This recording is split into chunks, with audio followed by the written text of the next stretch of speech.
Is Rebirth Ranked a mistake?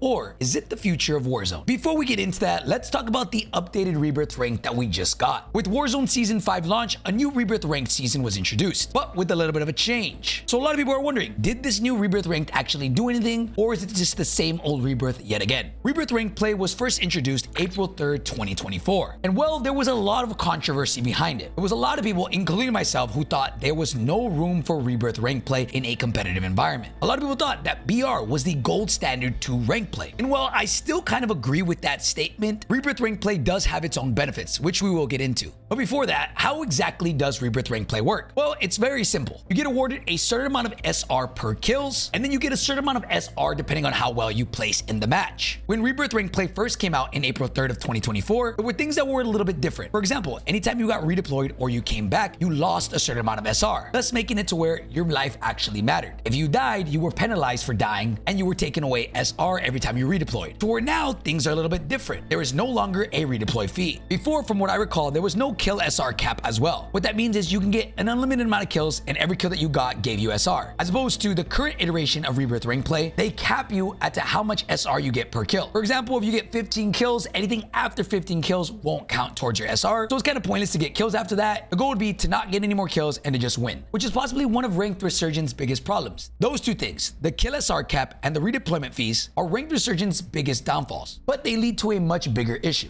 Ranked as a whole in every other game is supposed to be the most competitive environment possible. I still do believe that Ranked BR is the most competitive environment possible given the circumstances. But whether you like it or not, whether I like it or not, Ranked Resurgence seems to have an insane player count comparatively. What I think Call of Duty did is they made Rebirth Ranked more accessible to the casual audience. For those of you that don't know, and it's not really a shock, Rebirth has a way bigger player count than BR. The game's a lot quicker. You can get into a game, get out of a game, and there's not really a lot of thinking going on. You just go in, shoot your gun, and get out. It's the perfect middle ground between multiplayer and BR, thus leading to its incredible success. If Resurgence has a way bigger player count than BR, why don't we just make a Ranked Resurgence? And as you guys probably know, the success has been insane for it. But I believe at the cost of Ranked being actually ranked. So now back to the two issues that I said earlier. Let's talk about redeployment fees. I think Call of Duty does this a lot. They try to make a safe environment for everybody. I don't think that the lesser skilled players liked every time that they died, they lost SR. I think that gave them a bad taste in their mouth, thus them removing this every time you redeploy penalty. But you can also make a counter argument here. You could say that because you no longer get penalized for dying,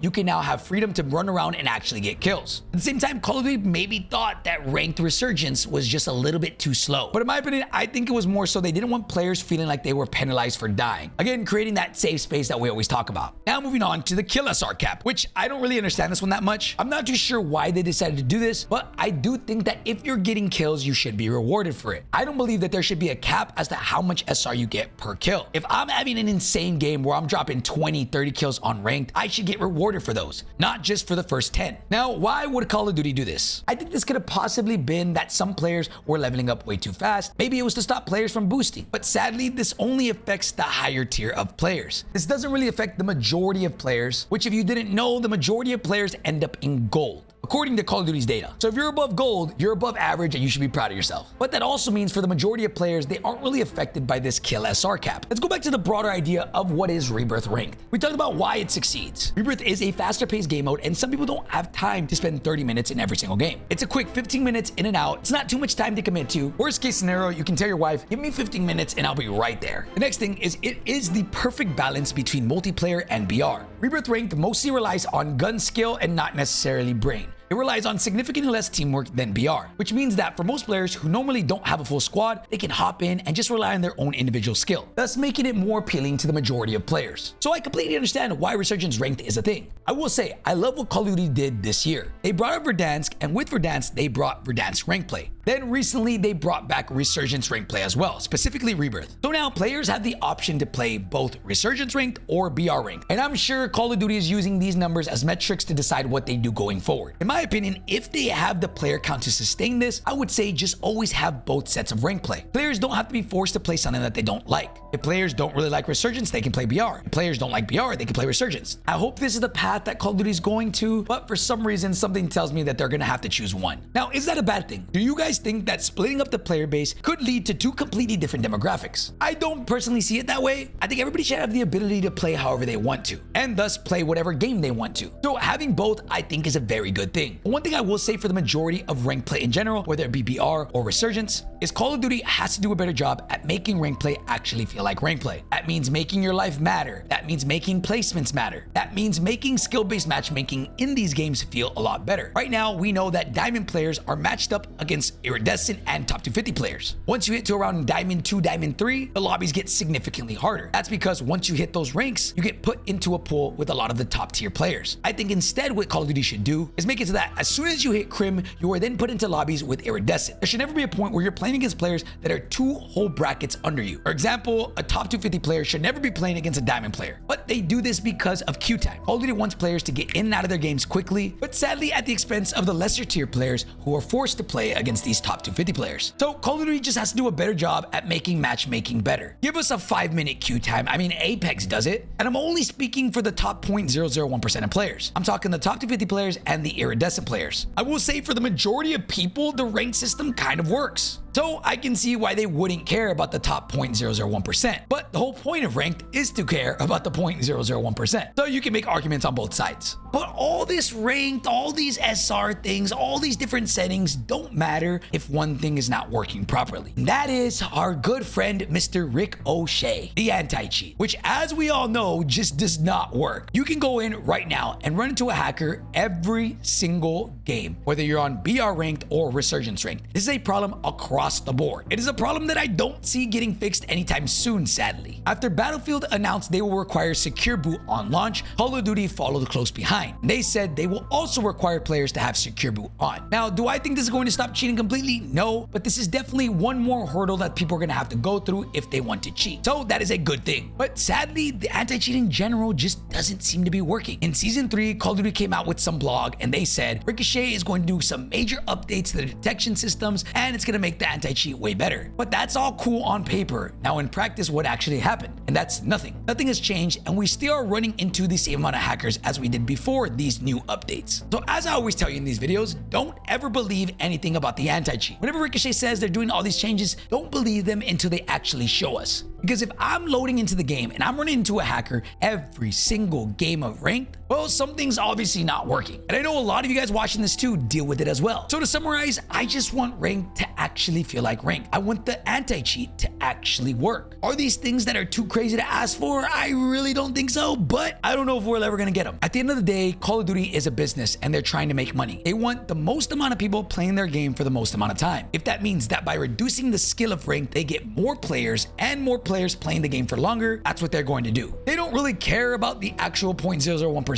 like let's say CSGO does. They don't care about making the most competitive system possible. They care about retaining their players, which even though I don't agree with, I understand because they're just trying to make money. And they probably make a lot of money, let me tell you. So to kind of wrap up, I don't really know where ranked goes from here. I think the biggest problem is the cheating situation. They could have the perfect rank system possible, but it doesn't mean anything if there's cheaters running rampant. Hopefully the secure boot change in Black Ops 7 actually makes a difference, but I'm not really counting on it. Let me know what you guys think. Do you guys like Resurgence ranked? Do you guys like BR ranked? Or do you guys not play ranked at all? And why don't you play ranked at all? Is it because of the cheaters or is it just not enjoyable? Let me know down below.